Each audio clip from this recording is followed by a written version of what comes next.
Hi, and welcome to Telepathic TV. This is television you watch with your third eye, and I'm Neville-Johnston. And I'm Mary Phelan, and our program is about raising our consciousness. And raising consciousness has to do very much with changing, forgetting the way you've been trained, and retraining, reinitializing, changing the way in which you think, changing the vocabulary you think in, and recognizing yourself as the limitless creator that you really are.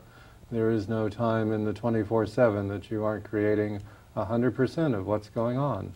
The thing is creating it consciously. One of the changes is the change in the calendar we live in, change to the Mayan calendar. Today in Mayan It's to Kawak, and Kawak is the tribe of the thunder being, and they are really here to finish up things that they've had accumulating from many lifetimes. And it's said that if you're in the Kawak tribe, that this is your last lifetime before you get promoted into your next step on things. And being a Tone 2 day, it's a good day to manage things. And Kawaks are also good catalysts for other people. And you know, when we become our own catalyst, that's really when we become powerful. Mm-hmm. So today's a good day to manage the things in your life that are going to catapult you forward into where you'd like to be. Yes. And the thing about Mayan is to know that you know more than you know about what's going on. Tomorrow in Mayan is 3 Ahau, and the day after that is 4 Imix. Imix begins a cycle, so 2 days from now a cycle begins. Oh, and okay. That is the point at which you want to tell that cycle what it will be, as you have told everything else what it is and how it is working throughout your entire life. One of the primary examples of that is our ability to program food. We have told it to make us fat, yes we have, and it has done so. We could also tell it to make us svelte, make us lean, make us strong. Well, you know, our body does look to our mind and our brain to know how to react to things. In that experiment of cutting a lemon in half, imagine cutting a lemon in half, smelling it and then squeezing the juice into your mouth. And you can feel your mouth water as if you were eating a lemon. And what that shows us is our body is reacting to the thought of a lemon, not an actual lemon. So what you believe about your food is, just like everything else in your life, is paramount into what you're going to have come back at you. Yeah. And as we're saying on this program, to recognize that you're running the show. You are the causative factor in everything. If you believe anything in your life is at fault, you're telling us what a victim you believe you are. Well, just even the word cause, causative, Yes. just to clarify what we mean, because a lot of times people will think cause is blame, fault. We kind of put all that into there. Yeah. And the cause is, in this context, is actually to point out how powerful you are, that if we are the creators of everything in our life, then it is our power, not our fault. And it's really got to get out of the fault, guilt, fear, yes. Yeah. you know, blame mentality before we can get into the powerful realities. Yeah, mistake, accident, chance, random. None of these are real. They aren't real. We use them every day. We think they're real, but all they do is prevent us from seeing, and first and foremost, prevent us from being powerful. Once you recognize that you are the source of what's going on, you can then refer to yourself as responsible, a word no one wishes to use. You're responsible. Oh, no, it wasn't me, no. Now, come on. Well, the reason for that is responsible was used to beat you when you were a child and you wanted a pet. But to be responsible is to be in the driver's seat, because once you're responsible, you can actually affect change. You can actually be creative, be in charge. So by all means, recognize yourself as the source of what's going on, and then change it if you don't like what's going on. Well, one thing, responsibility just struck me, had always meant that you have to do something you don't really want to do. And that's what responsibility had been represented to me. And so if you look at it, responsibility gives you the power and the freedom to do the things that you would choose to do. I mean, that's a whole different story. Well, the subject for tonight, we were doing the 3 great human powers of love, and decision, choice, decision, and imagination. Are the 3 great human powers. The 3 of them, absolutely, yeah. And this is the method by which you create your reality. Okay, and that is by, well, first of all, everything is love. It really has to be illustrated that way. We human beings, we are love generators. And as Mary likes, you want to do Maharishi? Sure. The Maharishi effect? Yeah. Well, whatever, I guess what you're referring to is a group of people decided to meditate to bring crime down in a city, and I think it was only like 2% of the population, some real low number, and crime dropped by a huge, vast amount, like 300%. It just dropped, almost down to nothing, and it was just 2% of the people were doing that. And so one thing that shows us is that we're infinitely powerful. Whatever you send out there, it really does make a difference. But just on the subject of love, I've always called love as the universal magnet. So whatever you love will be drawn to you, unless you're feeling guilty about what you love, or shamed, or something like that. And then that's going to then redirect your attention onto your fear and make that manifest. So if we can love purely, everything will come to us directly, and we'll see it come to us, and it won't have to go through these channels. You know, we're taught we can't love ourselves. We got to love ourselves vicariously through others. We have our first phone call, I'm told. We have so go ahead and send that through. Okay. Hi. Here we go. Hi, caller. What's your name, please? Hi, my name is Ann. Hi, Ann. We believe you. My husband and our toddler and I are about to move into our first house. Oh, congratulations. Thank you. Thank you. And I wondered if I could get a general reading, some guidance maybe on how we can really make this a home for us that is centered and fulfilled, you know, a place of nurturing for all of us to help us all reach our full potential. Oh, well, how wonderful. The kids shouting the the hurrah in the background. Yeah, that was cute. That was very cute.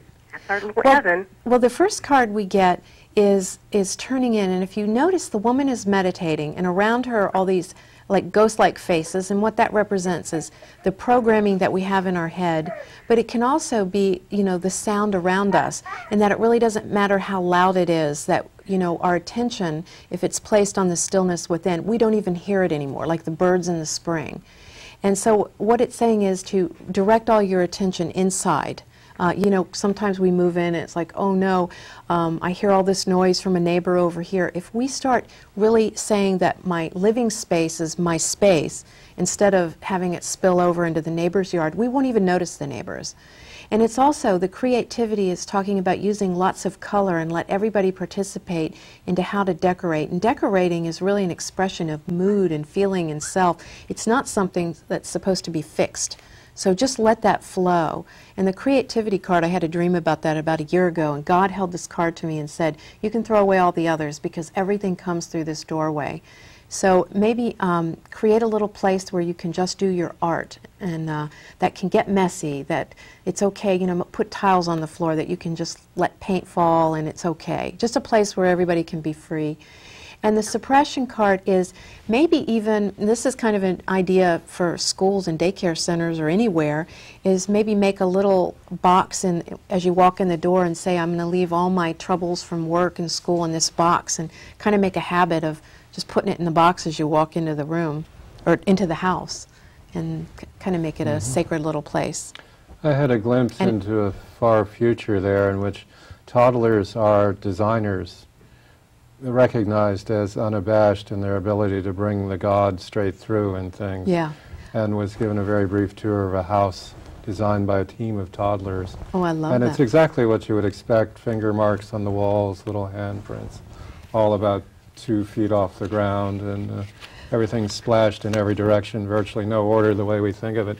But people paid, well, they didn't have money in this future, but it was a great honor to have a house designed by a team of toddlers. One thing I just did want to say about that, because then I would like to go on to that.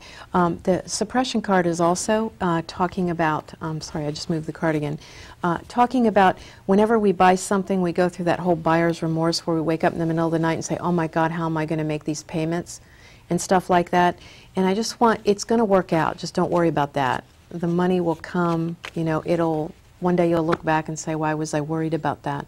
So, thank you so much. Well, thank you. Great ideas. Thank you. Thanks. Yeah. Now, the reason the Maharishi effect works, if we do reason, and Actually, anything that's said on this program, we can back up with a logical treatise.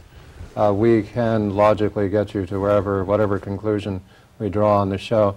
Now, I've heard this story a number of times with a different cast of characters and the different times that I've heard the story. But quintessentially, there was a doctor who began to heal people without even seeing them. Dr. House? No. This particular individual trained as a doctor would write on a piece of paper, "I did not mean to think of you as sick," and give the paper to the person, and the person would get well 100% of the time. And what has happened there is this particular doctor, Maharishi, individual that rises to this level of consciousness, recognizes first and foremost that they are indeed creating 100% of their own life. And then anyone that is in their life, they are creating them also, just as you are creating Mary and I right now. We're not really Mary and I. We are probably home asleep and astrally projecting this into the studio. And no one knows, because we've been doing this for years and we're really good at it now. But you follow this, that this person got it, that he was creating other people's reality. And because he was a medical man, he had been trained to think of people as sick. And he got way over that. And that's what we're talking about with the Maharishi effect. That's how 2% can affect 98% exponentially. This concept, which does indeed have to do with love, because everything has to do with love. And the idea that love is a great human power. And just to conclude this, we are love generators. And I used to say, all right, let's generate some love. You ready? Everybody's, oh boy, we've got everyone's attention now, we're going to generate love. I used to say, oh, think of a warm and fuzzy bunny. And there's more love in the world, but Mary came up with even a greater... chipmunks. Chipmunks. Think of chipmunks. Yes, there they are, all of them, chipmunks everywhere. And therefore, there is greater love than there was a moment ago. You're thinking of, or the chipmunk rabbit, which is a fiendish being that's sort of shorted out for too many gene messages all in one bag of fur, but nonetheless cute. And so this ability to generate love is a great human power. Yeah, and just real quick about the reason that the 2% can affect the 98% is because it's real. You know, this fear, doubt, worry, guilt, it's not stuff we've done shows on a million times. Yeah. It's not real. It's something that we believe to be real, and the reason it stops our life force because it isn't real. It's a fake premise. So if we take real premises, which is love, essentially that's what the truth is, then you can do it by yourself if you believe you can. Yeah. Yes, generating love can make you invisible to those who would harm you. Truly so. That's great. In fact, the only literary reference I have to it was Rocky Balboa. You remember Rocky? I think it was Rocky Google. Rocky Approaching Infinity. Whatever Rocky show sequel that was, there were many, many of them. I think they topped at 6. At any rate, he gets into the ring and he says to his opponent, I love you. And he was after that undefeatable. And that is a truth of the power of love. Now, everything that happens is an act of love. And you're saying, well, how can killing children be an act of love? And the way this works is we are constantly, till we become conscious, we are being programmed by our environment. After we're conscious, the environment is responding to us. Is a really big difference. So a small child, whatever happens in front of a child, they will language that as love. It's the way it works. And then they will act that out as love. And we have another call in. Okay. Yeah, that's great. So what they're doing is what they believe love to be, which is what a soldier is doing. That's absolutely true. Hi, caller. What's your name, please? My name is Iris. How are you? Hi, Iris. Oh, good, Iris. Yeah, what can we do for you? Okay, I would like some insight. I had a dream last week of my father. He's passed around 82. And he came to me in this dream as a pharmacist. Okay. Like coat on. He was dispensing medication. I told him that I needed something. And he told me to come when he got off, that he would take me home. And I was with a friend of mine, and I told her to go on because I was going to wait and go home with my father. That was the end of the dream. Ah, Oh, well done, I must say. It's very clear. well, I do know that we all have inner healers, and through our dreams, we can dream of remedies, and we can actually, if you think about a pill or any kind of medication, is a frequency. And if we're sick, or if we're ill or depressed or whatever, we're vibrating down here. And, you know, we've done shows in the past about how the quartz crystal bowls or crystals or anything can bring you up. But pills are a vibration too, or medicine.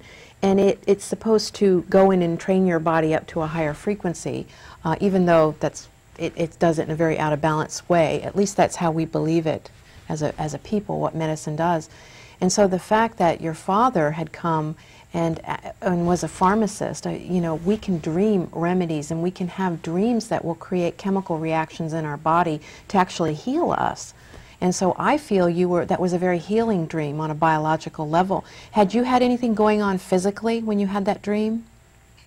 Any kind of thing? Well, I had tests done, but I wasn't concerned that much about it because I had it done 4 years ago, and it was just a repeat. Okay. So that was about the time you had the dream? Yes. The tests? Yes. Uh-huh. And so perhaps what that's saying is that you are being nurtured and cared for, you know, because our father figure is something that nurtures us, Right. on a physical level. Yeah, and the idea of Dad taking you home after work is just directly available information. In other words, we all go into and out of incarnation, and you could, pardon me for this, refer to an incarnation as work. Work is definitely a four-letter word. Were we to refer to an incarnation as play, it would be a completely different experience. But to take you home after work would be the time at which you ascend out of your physical body into the realms between, and of course go right back again. And quite naturally you would say to your friend, oh, I'm leaving now, you wait here, as though there was such a word as wait.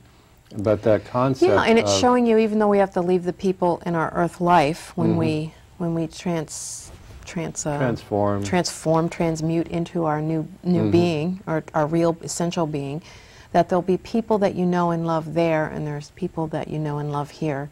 So there's really nothing to be afraid of, and you can never be alone. I see. I never thought of it that way. Yeah. Yeah, but that's good though. There's nothing the matter with that, and it does not harbinge a dark anything. It's just that you know you're backed up. Any family, and that does not have to be people you're related to, because there's a grand total of one family on this planet. There's a total of one. And so therefore we are all related, and certain of us are gatekeepers. And notice when people are about to go, and also notice when people are about to come. I know women that if they called their niece and said, I dreamt you got pregnant, the niece would faint. We hear a lot of people call about that. I mean, it's usually like one per family, as you say. There can be more than one. Yeah. But thank you so much, Iris. Thank you. Oh, it's great to hear from you. Thanks. Yeah, call again, please. Yeah. Okay, and I believe we have another call, and that'll be coming through shortly. Great. Hi, caller. What's your name, please? Hello? Hi. Hi, my name is Ida. Hi, Ida. Ida. Hi. Good evening. I'm calling to see if Mary could do a reading for me, please. I'd be happy to. Thank you. Great. Let's just see what we get here. And the way I select the cards, sometimes people have asked me, it usually that one just feels right, and so I just look at the back, even though all the backs are the same, and it just feels right. Let's see, the first card we get is sharing. And if you look at this woman, she has so much to give. She's got a platter of plenty.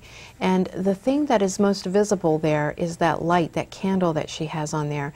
And sometimes the world makes us think that we're supposed to be here to share monetary things or looking after other people or whatever. But we're really here to share our light, and that is our individuality and our spirit. And so don't be afraid to let that come through. And as a matter of fact, we've got more fire energy here, and this is called the source. We're always out there looking for resources, meaning something that was redone from the original source. And what we really have and what's really out there is the true source, which is us. It goes through us. We are connected to that. And so we really don't have to look for it outside of us.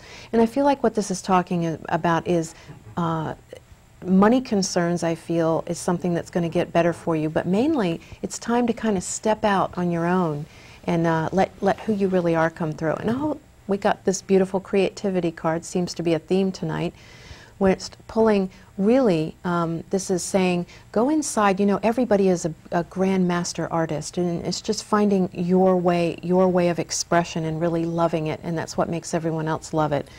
So, good time to learn and do new things, and maybe take some new classes that just remind you of things that you were interested in.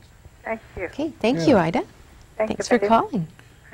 Yeah, and that's Bye-bye. one of our great human powers, is the power of well, creativity or imagination, however you want to put that. But Yeah, that that's- is one of our great powers. Yeah, and I was going to even mention when we had addressed the issue of imagination, that creativity is really, you have to be able to picture it, you have to be able to see it before it could ever come. Yes, and dreaming is within this category also. And imagination has been turned against us by society, as society will habitually turn power against you when and wherever possible, but that will only be accomplished with your cooperation. So to turn imagination against us is done in the cliche, well, that's only your imagination, which disenfranchises you, takes your power, takes your ability to dream, you dreamer you. But the truth of the matter is, imagination is the great power. Without it, we are nothing. There would never be another step in the evolution of the human race without imagination, because we must imagine things before. We must. As a matter of fact, before- you have to imagine or picture, image, picking up a glass of water, and then you just automatically go do it. That's how we create our life. That is the power. You know, we use the power of decision to kind of like grappling hook our decision into the future when it has already occurred, and then it just appears at us. So if you picture picking up whatever you're picking up, you don't have to think about it anymore. You just make that decision, and then you just automatically do it.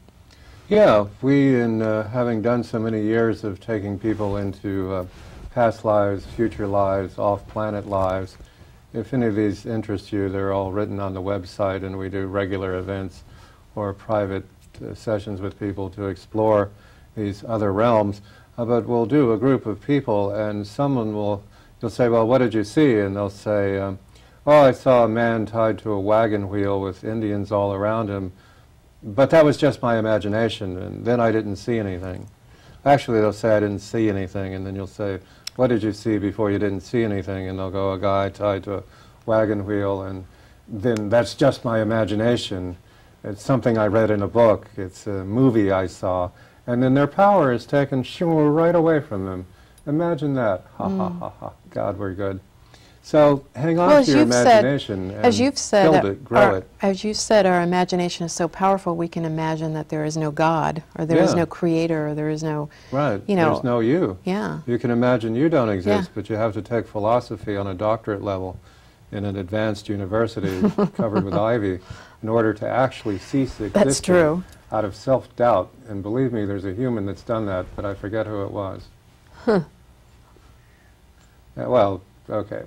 So we'll come back now. But the idea of making us more powerful, making you as an individual more powerful, is the subtext of this show, to get you to recognize your juice. Yeah, and one thing I'd like to say about the word power, because so much of our world has identified with the word power as having power over people, you know, these leaders that hurt, these leaders that are out there that are constantly, you know, saying, you know, overthrow of power, and it's turned into this term that is very frightful and fearful, and we think, oh, if I'm powerful, I might hurt other people. First of all, start by saying it's safe for me to be powerful, because powerful just means that you are now identifying with the engine of your life, which is you, and once you're there, you can start making conscious decisions. And I tell you, the more you love you, the more you will love everyone and everything on the planet, because it's what we love in ourselves that we will love in another person, and it's what we dislike in ourselves that we will dislike in someone else. So by virtue of that, if you love yourself unconditionally 100% of the time, you will love everyone and everything. There's no way around it, because it is a mirror universe. Yeah, and true power harms no one, because true power and love are synonymous. We, the human race, are not quite at that echelon level yet, But we're getting there, and we're getting there. A step is taken every day towards us recognizing the truth of love and power being synonymous. It really, truly is, because who ultimately is more powerful, the one who is loving or the one who is hateful? The Mafia really laid it out very clean for us with the term respect, as in I don't get no. But that's Rodney Dangerfield, and he's no longer a player exactly, although his films will be for a while. But the idea that respect comes from one of two places, which would be fear or love.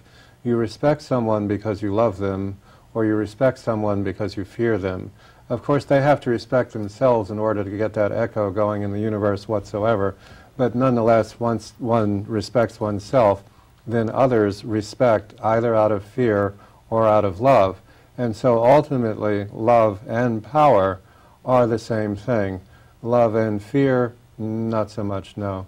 Although love is not the, fear is not the opposite of love, as most people might be given to believe. Indifference, really. Indifference or guilt is actually said to be the opposite of love, because guilt is such a debilitating thing that it would actually destroy love, as in anyone who's left the family feels so guilty about it that they proceed to destroy the feelings of love for the family, and that might look like self-preservation. Exactly the opposite is the truth. Well, you know, something I've written a long time ago talks about love is always present, and what when we feel fear, sadness, guilt, any of these things, it's because there's a component of that love that is missing, but the love is not. It was really profound for me because I used to think, oh no, there could be a place where I'm outside of love. You know, mother or father could get mad at me, or school could be angry at me for not getting good grades, or this person could ostracize me, and then I would be separate from love. Somehow I could get out there and I would be all alone, and it's like this ultimate fear.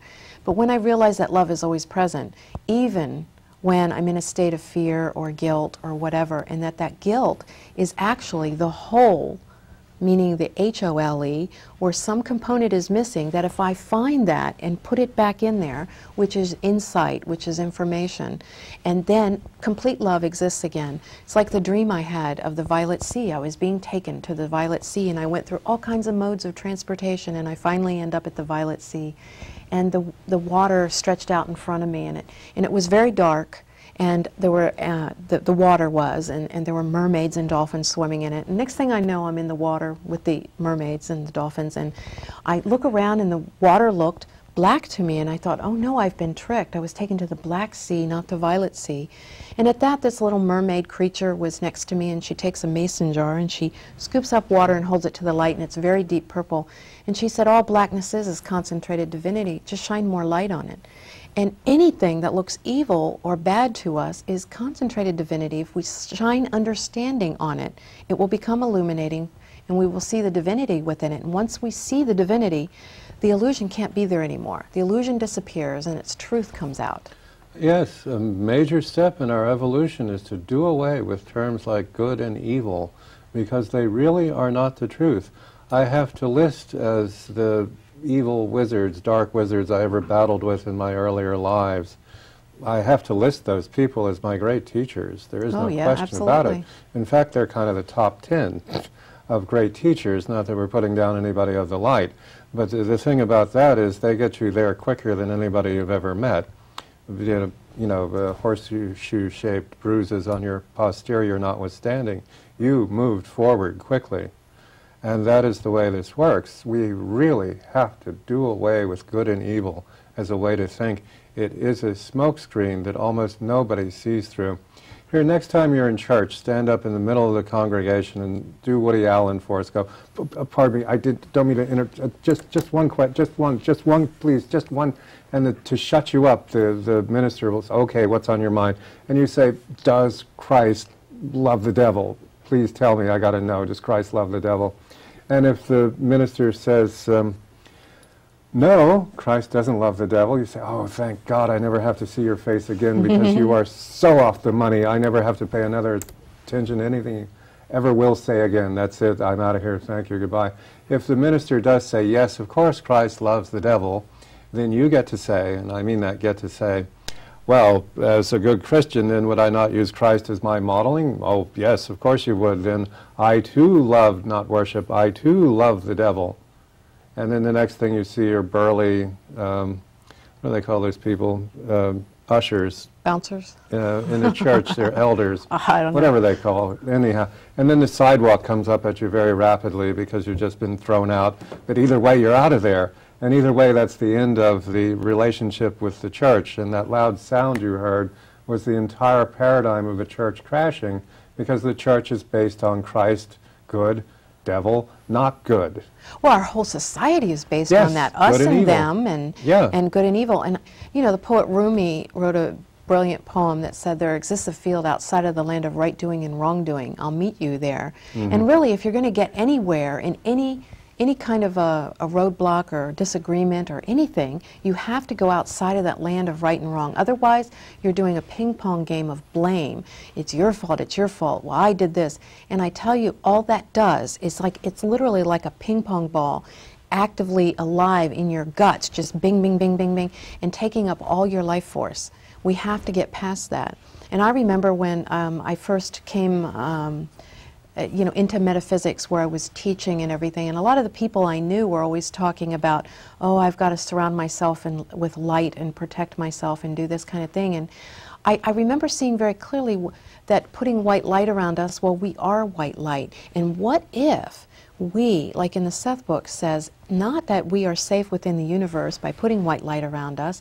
What if we just become this white light, and that we live in a safe universe? Yeah. And that what if there isn't anything that could get us except our belief? And once we believe it, it lowers you down to a frequency band where that kind of stuff is manifesting on an illusionary basis. All you have to do is move away from it. Just lift yourself up.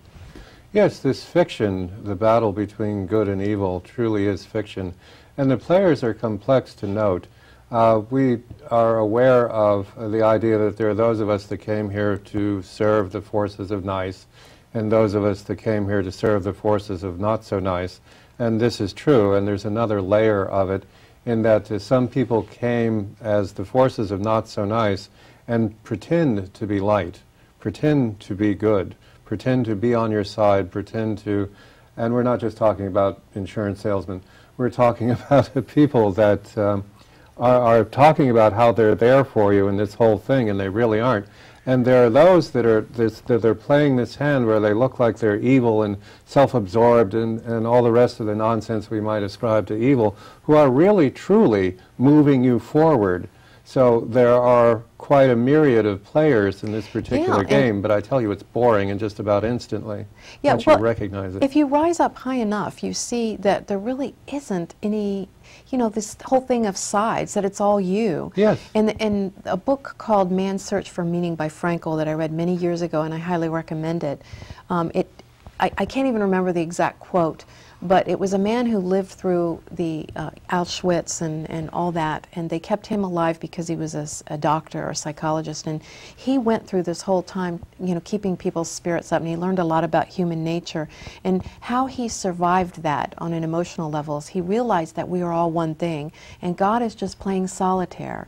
And so sometimes, you're on that side of the solitaire game where it looks like you win, and sometimes it's on the other that you lose, and that there really isn't anything wrong, and every single thing that happens to you or by you is there to teach you something, to shine more light on it, and you'll see the lesson or the virtue of why it's in your life, the blessing. Yeah, someone call in and tell us the total number of spirits in the universe. What is the total number of all the spirits in the universe? Interesting concept. But to get this stuff to change, to become a person who is aware, to stop playing these games and actually do something, on the more advanced planets, and you can read the subtext that this is not such an advanced planet, on the more advanced planet where good and evil is not a way of life, still good and evil has a role to play on these advanced planets, and that is called theater. Aha. Okay, but till you step past good and evil, you really don't have an original thought. The most creative writer in Hollywood, and who knows, and they do argue that point quite incessantly, the most creative writer in Hollywood will never step past good versus evil. There is a grand total of one plot. good Well, versus evil. In our writing class, I had decided that I will write a story that doesn't have that paradigm in it. As a matter of fact, tomorrow, as far as classes, I'm doing a Tarot Part 1 class, and I also do a Tarot Part 2, and in one of those classes, we write the story of our life, and there are different cast of characters that are in all of our lives. Every story has these characters in it. And the bad guy, the antagonist, is really our greatest teacher. And so it's interesting to look at the bad guy from that as being the Yeah, very greatest different teacher. way to see things. Yeah, but to step out of this and into something that's going to outfit you to become more evolved. We notice those that are aware of this, those that become more evolved, one of the great symptoms of this is that everyone you know won't talk to you. Now, that's good, because you get a minute to breathe. Because when you began to step out of the box, when you began to cease the mono-thinking that is the box, that is to say there is one and only one correct answer, and that's never true. There's always many more than one correct answer. There are an infinite number of answers to 2 plus 2, which start with 9 minus 5, or was that 10 minus 6, or 11 minus 7, or whatever that might be. But there are an infinite number of answers to 2 plus 2. Once you step out of mono-thinking, once you step out of the box, all of the other not awake humans around you feel that it is their job to drag you back in the box. And when direct manipulation does not work, they begin the indirect manipulation, which is called the cold shoulder. And so when all of your friends and your family will not speak to you, it indicates you're doing a really good job of not conforming to the way in which they think. Now, if you will wait approximately 6 years, every one of them will be willing to pay you money to talk about why it is and how it is that you have changed so much. Because in those 6 years, it has gone from, that guy's a loony, to, man, he's got something on the ball that I really don't get. Okay, Well, and Leonard Orr's story, if you wanted to... I don't know what story you're referring to, but I do know my own story with that. When I've always done metaphysical type things, and I was in the work world and made the decision to do this so that it was public. And I found that the response was really amazing. People that had been in my life, where it was just very difficult for them to, oh, you've changed, you're not the same person anymore. And so what I learned from that period of time, we do when we change. That's why people get stuck in old ways of being. Like we think when we get married, we take a snapshot and we have to be that way forever. And so marriages, partnerships, self, we never allow ourselves to grow. And so I ended up seeing that, I had a lot of pain over this at the beginning. Oh, all these people kind of going out of my life. And so I hung on my wall a sign that said, I place my attention on the faces of those walking toward me, not the rear ends of those walking away. Because I guarantee you, if there's anyone in your life that is being a rear end, that is because they are moving out of your life.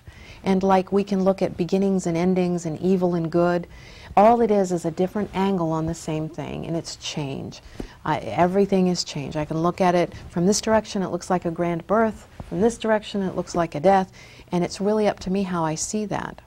So anyway, it was very useful for me, because whenever someone is like that in my life, I start looking around. Oh, that means something new's coming. It's a matter of training your attention onto what serves you. Yes. Leonard Orr, who coined the term rebirthing, and his process, he had been a salesman in the 60s, and he worked 5 days a week and made a specific amount of money as an average week. And suddenly he was working 3 days a week and more than doubled his salary. So, of course, this would be quite a buzz around the office, naturally. And so people said, Leonard, how'd you do that? And Leonard said, well, I'd be very happy to tell you how I did that for $50, which is about $500 in our current market. And he did. He took the money and he told people how to give up acting out the same scenario over and over and over again, the programming. And in fact, Mary and I perform this particular service. Our version of that. Yeah, sure. Our version of advanced version of it, called Consciously Creating Your Life. And we do this the last Sunday in every month. It's coming up on the 28th of January. So if you're saying, well, how is it that I've met now 900 alcoholics in a row? Yes, I was raised in an alcoholic family, but I don't desire to be with an alcoholic. I myself have gotten over that. But you could parachute me into a field of 10,000 people, and by the end of the day I will have located and formed a relationship with the only alcoholic in the entire group. Could you please tell me what's going on here? And yes, we can. Yes, we can. And we can also give you code to rewrite that so that the last person of the 10,000 you would ever meet or form a relationship with would be the alcoholic, presuming alcoholic wasn't too much of a buzzword. So just say it's stamp collector or numismatist or whatever that might be. But that you wish to change the patterning in your life. We have another call. Unconscious patterning. I was just thinking of having a call, and it came through. Powerful creator that you are. Yeah. Hi, caller. What's your name, please? Lori. Lori, what can we do for you? Oh, I was just asking for a reading. Sure. Okay.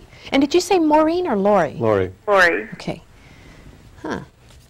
I absolutely heard Maureen. Isn't that interesting? Past life.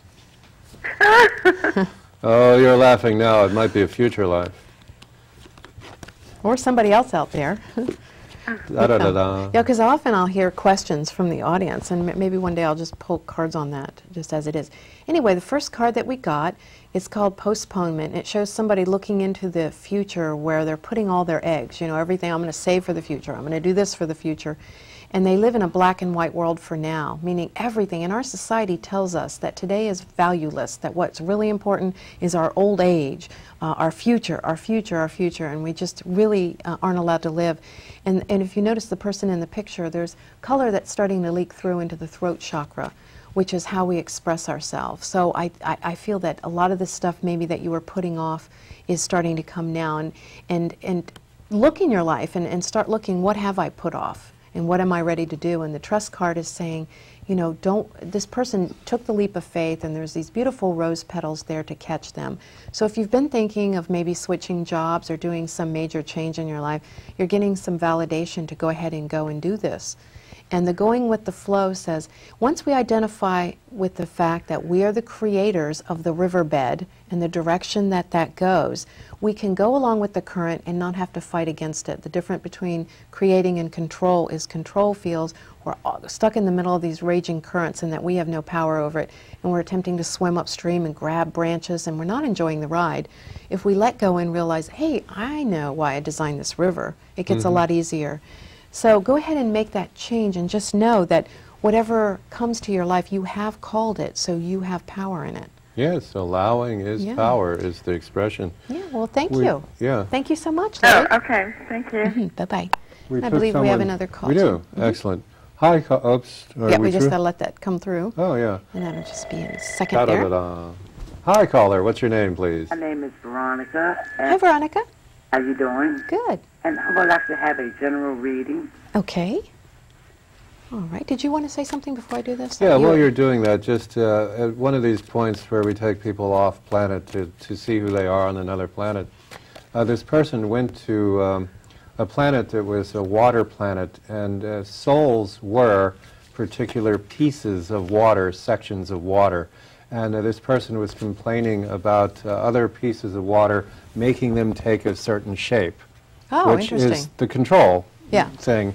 And the person was able to realize that they were creating it all, and that it was their choice rather than being forced into. That's wonderful. That's great. I like that story. There are no outside forces. Right. Right. It's all internal. That's absolutely right, and then it gets reflected back. This card, the suppression card, if you see this person, he's kind of tied up. We got this earlier tonight too. Tied up and can't move forward, mainly because the heads are in the clouds. And in this deck, the clouds represent our thoughts. And so he's feeling kind of trapped and held back by something. And it's ultimate. And we got another card here, same thing. This card, when it comes up, it reminds me of getting boundaries, really setting your boundaries so that you don't have to freeze up. Like water, the way it has its boundaries is it washes up against a wall or something. Or the only other way is to freeze. And so very intuitive people often will have that dilemma. Either I'm just, feeling everybody's pain and everybody's washing up and getting me to, wash all their dishes for them and really taking advantage of my boundaries, or I'm totally isolated from everybody.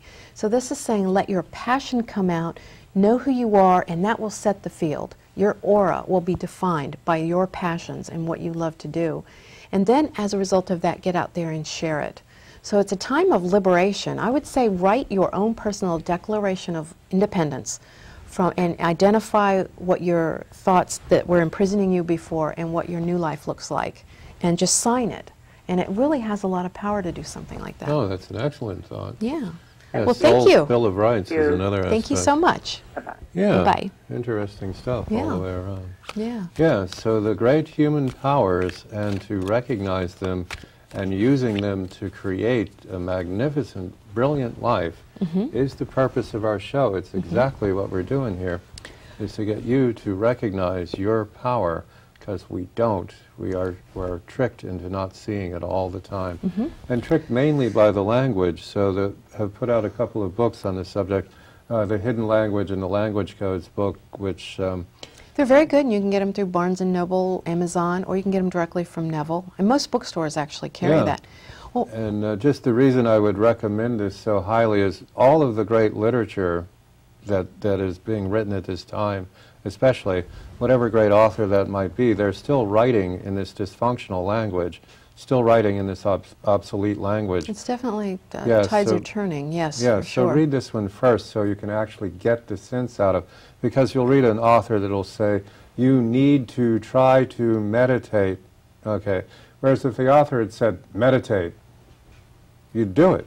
But if you need to try... Well, that's like when I was working and I had to, I was in IT director and I had a lot of offices, and I would email everybody saying, could you please try to get off the system? I have to do an update. Thank you. Sorry to inconvenience you. And nobody would.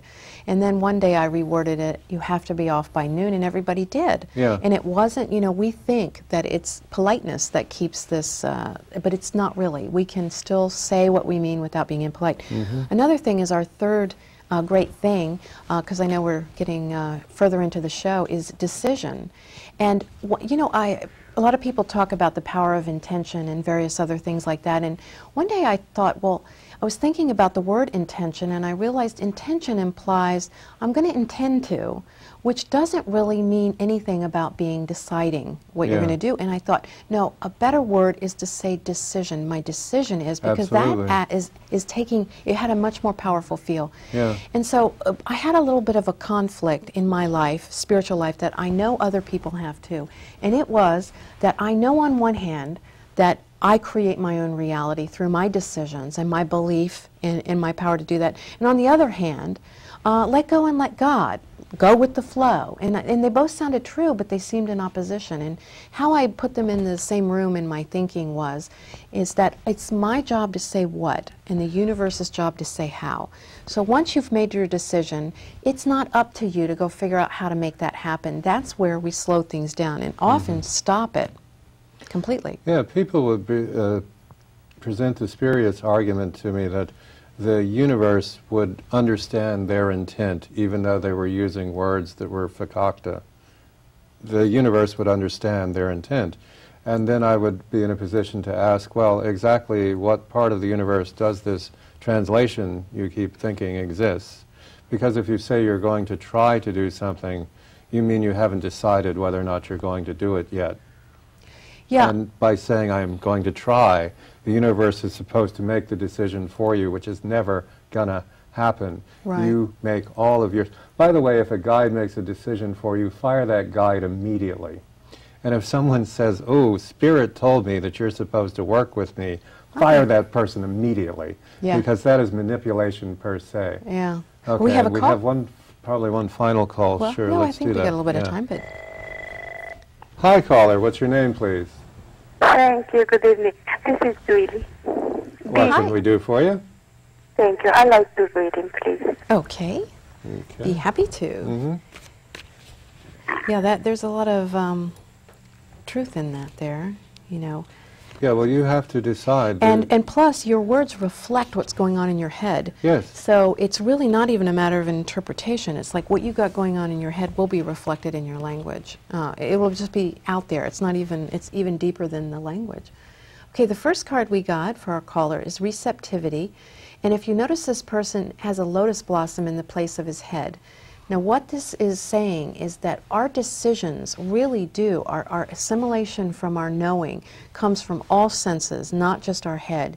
And so to open up and be receptive to things in your life through your heart, let your heart tell you, even if the head isn't saying it makes a lot of sense. And this also talks about help from unexpected places, and that maybe recently you've gotten some assistance that has helped you to catapult or to go forward. And that can become in the form of a person, a book, a TV show, anything that has kind of led you to a place where you could come out of your shell. And this breakthrough, some people have breakdowns and others have breakthroughs. And this is talking about years of some hard times, what we would call hard times, things that where you had forgotten your power and getting to the point where you're remembering again. And going forward, past lives can talk about meeting up with people that you have known in past lives that are really you know, and I really feel the more we get in tune, the more we do meet up with people we've known in past lives, and they look familiar. And to me, it's always something about their eyes that just looks familiar to me. So be open for that too. And also, the past lives talks about breaking some of these repetitive cycles that we have by knowing that we can just step right out of them. Yeah. Well, thank you so much. Yeah, very much so. Okay. I guess This is the new version of the ELF generator. Those of us that are familiar with ELF, which is a device that produces an extremely low frequency, and just to not get it caught in the last 1 second of the show, the vibration this thing is going to give off, you're going to tell it what it does. It can be very healing, it can be financially assisting to you, but have it as a gift. Voila. Yeah. And you can definitely feel that. And by the way, tomorrow we are doing Tarot Part 1. This is out in Reston, and Neville's doing a palmistry class. And then we're doing the quartz crystal bowls after that. And we're also doing a Mayan class, a crystal class, and the Consciously Creating this month. So have a look at the web, telepathictv.com. You can also view a show online. Yeah, that's very, very lovely. Yeah, and it's time for us to take command of, to take over our life, and start living it, because it is we are so spread by this idea of where is the power, who's got the power. Your boss can tell you to do anything, but you're the one that does it. Let's say that the boss has told you to shoot the prisoner, okay? Who pulls the trigger? Who makes their legs get on the plane that goes to Japan? You are in charge of your life. Act like it. There's nobody that lacks authority on this planet, any place, any time, anywhere. It cannot be done. We just believe that others have more authority than us. And the church has pulled this con on us since the Dark Ages, well, actually before that. But this whole idea of postponement, as you were saying, that's the church per se. Oh, you'll get your reward in heaven. Yes, you will. Now! Yeah. Well, you know, I've observed that people are far more comfortable with putting off their pleasure or their happiness because then they have that to look forward to instead of having happiness now and then they have to fear something happening. Yeah. The future hasn't happened yet, and you're going to tell it what it is and how it works. That is what the future is, what you tell it to be and how you tell it to work. And there's so many people. I was talking to a guy last night that was saying, well, I'm going to get a house by the Arctic Circle, and there I'll be safe there. I'll be pretty much away from the pollutants, and I can make a living catching ground squirrels and eating them or something. You know, and you picture the guy with a beard and, you know, kind of like whoa, come back here now. Okay, this is a computer programmer sort of individual. Yeah, okay. And no, you decide the future. You decide the now. Certainly you decide the future. You have decided. Everything that's ever happened to you, you've decided. Well, if you're out of touch with that, will assist. Happy steps today lead to happy places tomorrow. We think that if we're happy today, then we're going to mess up. And we're taught that when we're teenagers. You know, you're going to do something that's going to mess up the rest of your life and all this kind of stuff. Yes. So we believe this, and therefore we create evidence to that effect. Oh, yeah. Yeah. And this is not true. Be in charge of your life. You already are. It's not like we're giving you anything other than the knowledge that you are, which is something that would work really well. There we go. You know, just imagine this extremely low frequency that Neville is putting out here from his creation here. Just imagine it with world peace. You know, we can do this Maharishi effect. Let Yeah. this, everybody think for a moment of everybody just waking up, and no more war, no more hostile takeovers, no more anything. Doubt, no fear, no doubt, No worry, no regret, no guilt, no no blame. Yes. Stop this. It's all the same thing. You would be amazed if you ever You got... are not guilty.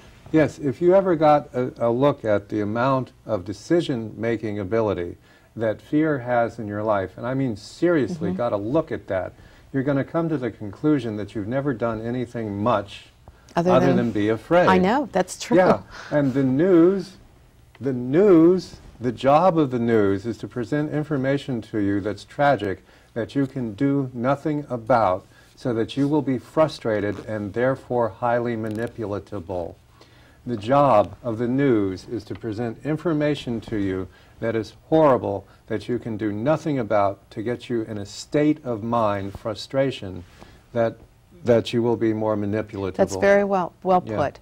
Because, and remember, they will sell us what we will buy. Stop buying fear. Yeah. Start buying things that make you bigger and larger. Walk toward what makes you larger, walk away from what makes you smaller. Yeah. Yeah. If you watched only the news, you would be convinced the world is about to flame, blow up, just disintegrate. Yeah, just don't watch it anymore. Just don't feed don't it. watch the because the news. fear feeds that. Yeah. Yeah, but again, we got to stop that. Yeah. Go to telepathictv.com, mail our link And, to everybody on the planet you know. That's what I was especially going to people say. don't You can like. watch a different show than this one. You can log in anytime.